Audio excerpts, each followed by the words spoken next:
Baik, kita ketemu lagi bersama saya. Pada kesempatan kali ini, saya akan menjelaskan tentang body electrical symbol.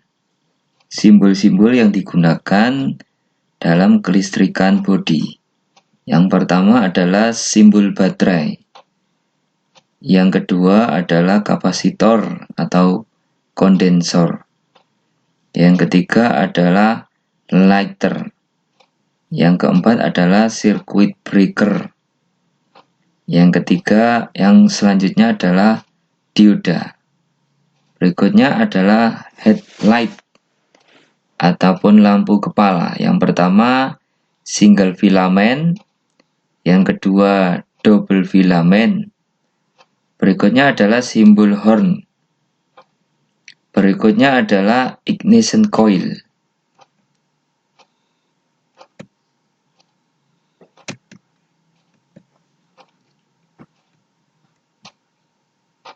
Selanjutnya adalah diode Zener. Kemudian distributor. Berikutnya adalah fuse. Ini untuk simbol fusible link. Ini fusible link high current atau tegangan tinggi. Selanjutnya adalah simbol ground. Berikutnya sebelah kanan adalah simbol lampu satu filamen. Berikutnya adalah simbol LED. Kemudian meter ataupun analog. Kemudian simbol fuel atau meter digital. Berikutnya adalah motor. Saya lanjutkan. Relay. Yang pertama ada normally close, yang kedua adalah open close. Normally open. Normally close. Dalam kondisi normal maka relay ini terhubung. Sementara normally open, dalam kondisi normal maka saklar ini terputus. Berikutnya adalah relay double true. Selanjutnya adalah resistor, yaitu tahanan. Berikutnya adalah resistor tip. Berikutnya adalah resistor variabel yang bisa dirubah tahanannya. Berikutnya adalah speaker.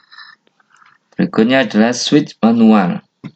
Ada normally open, kemudian yang kedua adalah normally close.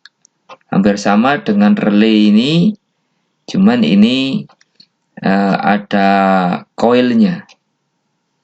Selanjutnya switch double true, yaitu saklar yang bisa naik dan turun. Berikutnya adalah switch ignition, itu saklar pengapian. Terakhir adalah sensor. Sensor dari bahan termistor. Berikutnya adalah sensor speed, simbolnya seperti ini. Kemudian ini short pin. Selanjutnya adalah ini simbol untuk solenoid atau kumparan. Ini switch atau wiper plug. Ini adalah simbol transistor, ada PNP dan NPN. Kemudian ini adalah wire. Not connect. Nah, ini adalah simbol ketika kabel itu tidak terhubung dan bersilangan. Ini adalah simbol bahwasanya kabel ini terhubung. Nah, ini ada titik hitam di persimpangannya. Itu yang bisa saya sampaikan pada kesempatan